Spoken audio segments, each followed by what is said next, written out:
whole bunch, that will be easier to understood. So here I am having Q1, here I am having Q2. Clear? So I am having Q1 and Q2. Now I am taking a test charge. Clear? That test charge I had taken Q. So I had one test charge capital Q here. Clear? So this is test charge. These are the two charges. I will take the effect from this and I will investigate. So let's go for that. So what is happening? Q and Q2 will have a force of attraction or repulsion. Q and Q1 also have a force of attraction and repulsion. Clear? So their resultant force will be acted somewhere like this. From vector calculus we can do. So if since it is Q2 I am writing is F2. Since it is Q1 I am writing is F1. So what will be the value of F1 and F2? Let's see. So F1 will be what? That is Q1 Q. Okay, Q1 Q by 4 pi epsilon 0 R1 2. Clear? Now why R1 2? Because if this is my test charge, it has suppose coordinate x1 y1, suppose it is x2 y2, this is x3 y3, this is the thing. Clear? So if I am doing like that, so this will be what? R12, this will be R13 and so on. Clear? So my total force will be F equal to 1 by 4 pi epsilon 0 Q1Q by R12 whole square R12 vector plus 1 by 4 pi epsilon 0 Q2Q by R13 whole square R13 vector. Clear?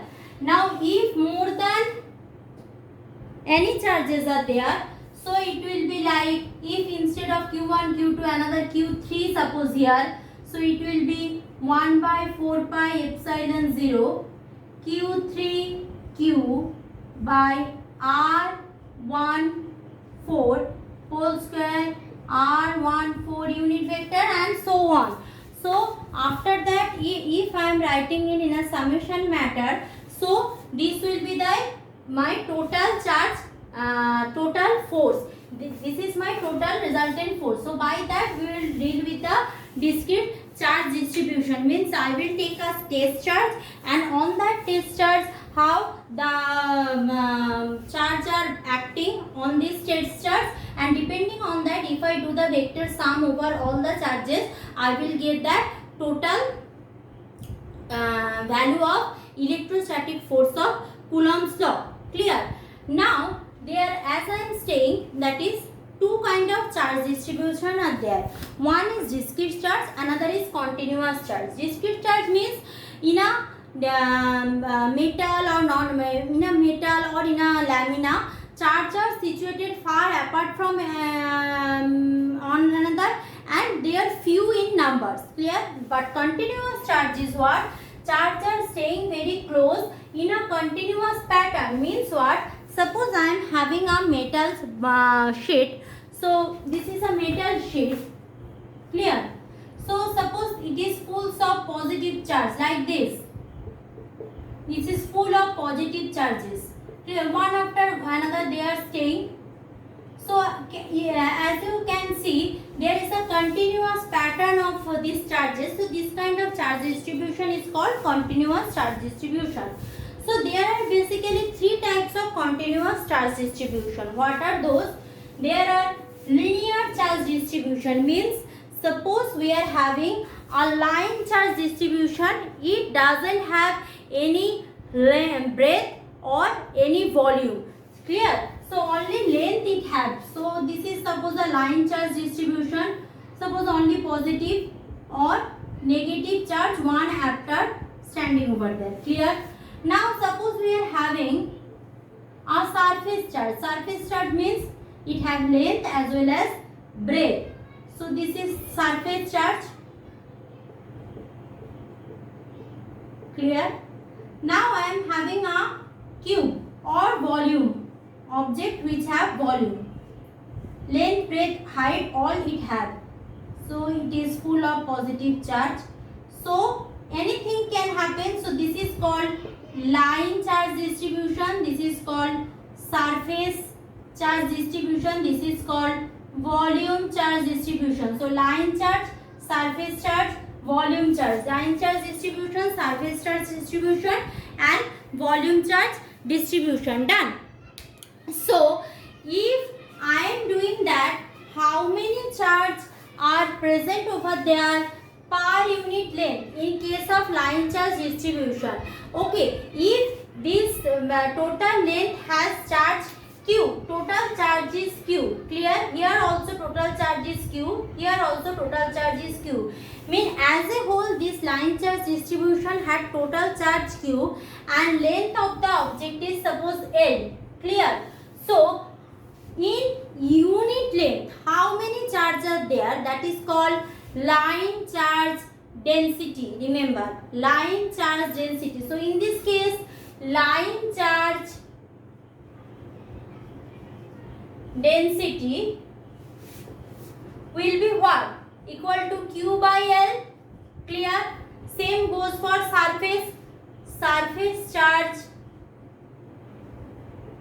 density. Surface charge density will also by here Q by what? S. S for surface. S for surface.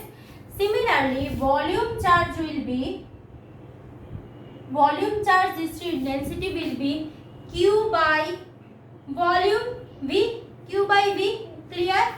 So line charge density is a constant factor, means per unit length how many charges are there, that is constant for that material. Similarly, surface charge for this material, that is also constant, and volume charge as well as that is also constant. Remember that line charge density always denoted by lambda, surface charge density always denoted by sigma, and volume charge density is always denoted by rho. These are the constant for that material. Clear? So we are having three kinds, especially we are dealing with three kind of charge distribution: linear charge distribution or line charge distribution, then surface charge distribution, and then volume charge distribution. So what we are doing, we are taking, when we will do this kind of dealing with this kind of continuous charge distribution, we will take the help of integration, not like superposition theorem. We will not add separately, we will do integrate. Any one small element we will take, we will investigate on that, then we will integrate over the whole length from 0 to complete length. So I will get the complete structure or complete electrostatic field. Just like that, here also in case of surface also, I will take a small element, then I will do my investigation, then I will do the integration from 0, double integration, means from length one integration, from breadth another integration, then I will get the complete value for surface charge distribution. Similarly, for volume charge also, I will take a small element and I will do my investigation on that small element, and then I will do the integration for length, breadth and that height, and I will get the complete charge distribution. So if I am doing for that integration, what I will write, these all will be replaced by, in case of small element, means very small element I am taking, or here also very small element I am taking, here also a small cubic element I am taking. So that time this will be, for integration it will be lambda equal to dq by dl. This where I will utilize, I will show the application. For now just know that. So similarly sigma will be dq by ds. Clear? Similarly rho equal to dq by dV. Clear? Done. So what will be dq? Dq here lambda dl, dq here in case of surface charge distribution dq will be equal to sigma ds. In case of volume charge distribution dq will be rho dv. Done. Now for dq I am doing, if I do my integration both the side, I will get q from here. If I am doing integration, I will get q for surface. If I do integration, I will get my complete charge from this. So this is the way of dealing with that linear charge distribution, surface charge distribution and volume charge distribution. So linear charge, surface charge and volume charge, how we will deal, and that I am telling you right now. Now when I will do that Gauss's theorem or applications of Coulomb's law, that time I will show you how we are applying these three. Again I am telling, when we don't have that discrete charge distribution, means where superposition theorem is not applicable. We are having a continuous distribution of charge. So if we are having continuous distribution of charge, so we will taking a small elemental volume or elemental line charge distribution or elemental surface over here, a small one. So if I am dealing with the small one, then integrate over the whole structure. So I will get the complete data of this structure here. So that by that way we are dealing with that continuous charge distribution. So as I am telling, that is the line for line charge density. Lambda is that line charge density lambda, which is actually dq by dl or q by l.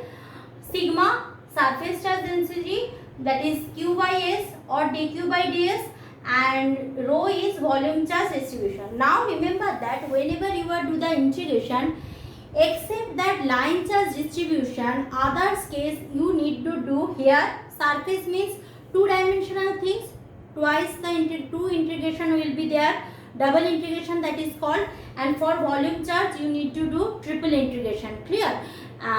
So right now we are going, how we will deal when we will go for the Gauss's theorem or continuous charge distribution problem, I will let you know. Now I am coming for my next things, that is electric field intensity or electric field strength. Now let's go for that discussion.